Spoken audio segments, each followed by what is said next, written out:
एक वक्त था जब सिनेमा का मतलब होता था खूबसूरती, खूबसूरती जो रियल होता था, ना कि कोई प्लास्टिक सर्जरी। जब सिल्वर स्क्रीन पर एक चेहरा चमका और सब दीवाने हो गए, जिसे देखने के लिए लोग सिनेमा हॉल के बाहर लाइन लगाते थे, जिसका हुस्न चांद से कंपेयर किया गया, जिसे दुनिया ने वीनस ऑफ इंडियन सिनेमा कहा और जिसे हम और आप कहते हैं मधुबाला। कैसे हो तुम जवान, कितने हसी में। आपसे ये किसने कहा कि ये रुपए मैंने आपको दिए हैं? ये रुपए तो आपके हाथ से चाची को देने के लिए भिजवाए थे। कुछ भी हो, मगर मुझे ये रुपए नहीं लेने। ये गलत बात।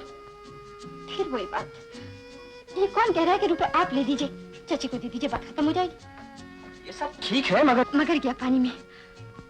आपको मेरी कसम, जो इस बारे में कुछ भी बात करे, अगर इस बात का इतना ही ख्याल है तो जब कभी मैं बम्बई आऊं तो ये पैसे मुझे अपने शहर की सैर करा। हेलो दोस्तों, मेरा नाम है अजय और आप सभी का स्वागत है हमारे चैनल गॉसिपवुड में, जहां आज हम ला रहे हैं पहला episode golden era of Bollywood का, जहां हम लेकर आएंगे बड़े बड़े सुपरस्टार्स जैसे देवानंद, राज कपूर और दिलीप कुमार की कहानियां, अजय की जुबानियां। तो दोस्तों, हमारे इस कंटेंट को फॉलो करते रहिए और चलिए बढ़ते हैं। आज की अदाकारा है हमारी मधुबाला। ये क्या कर डाला तूने, दिल तेरा हो गया, हंसी हंसी में। तो मधुबाला का असली नाम था मुमताज जहां बेगम तलवी। 14 फरवरी 1933 को एक गरीब मुस्लिम परिवार में जन्म हुआ था। उनके पिता अतुल्ला खान एक कंजर्वेटिव इंसान थे जो ज्यादा काम नहीं करते थे। उनकी माँ का नाम आयशा बेगम था, जो घर संभालती थी। घर में टोटल 11 भाई बहन थे, लेकिन मुमताज सबसे अलग थी। पर घर की हालात बहुत खराब थी। गरीबी इतनी थी कि एक वक्त खाना मिलना भी मुश्किल हो जाता था। पर जब एक सुखद या भयंकर वक्त आता है तो बिना किसी वार्निंग के आता है। एक दिन उनके पिता ने फैसला किया कि अपनी तकदीर बदलने के लिए उन्हें मुंबई जाना होगा। परिवार ने अपना सब कुछ छोड़ दिया और मुंबई की तरफ निकल पड़े।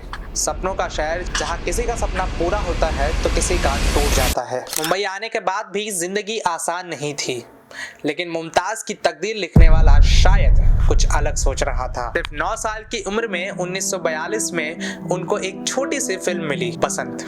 ये फिल्म हिट रही और लोगों ने छोटी सी लड़की की खूबसूरती और अदाओं को नोटिस करना शुरू किया। यहाँ से मुमताज का नाम ही बदल गया, वो बन गई मधुबाला। 1947 जब देश आजाद हो रहा था, उन्हें अपनी पहली लीड रोल फिल्म मिली, नीलकमल, जिसमें उनके अपोजिट थे राज कपूर। यही वो वक्त था जब फिल्म इंडस्ट्री ने एक नए सितारे को पहचाना। लेकिन असली सफलता आई 1949 में, जब महल रिलीज हुई। इस फिल्म का एक गाना, आएगा आने वाला, हर किसी के जुबान पर था। इस फिल्म ने मधुबाला को ओवरनाइट स्टार बना दिया। फिर क्या था, एक के बाद एक बॉलीवुड ब्लॉकबस्टर फिल्मों का सिलसिला शुरू हो गया। तराना, अमर, मिस्टर एंड मिसेस बचपन, चलती का नाम गाड़ी, हावड़ा ब्रिज, काला पानी और मुगले आजम जैसे महान फिल्मों ने उनके बॉलीवुड की सबसे बड़ी हीरोइन बना दिया। उनके हुस्न की दुनिया दीवानी थी। हॉलीवुड तक उनके हुस्न के चर्चे थे, जहां उनको अमेरिका की लाइफ मैगजीन ने कहा world's most beautiful actress in the world.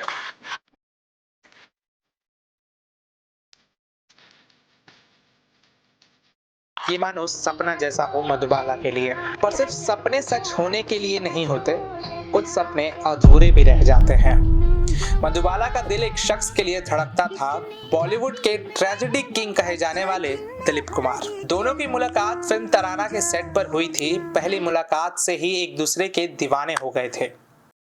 वो उसे दे देना। कैसी लगती हूँ मैं?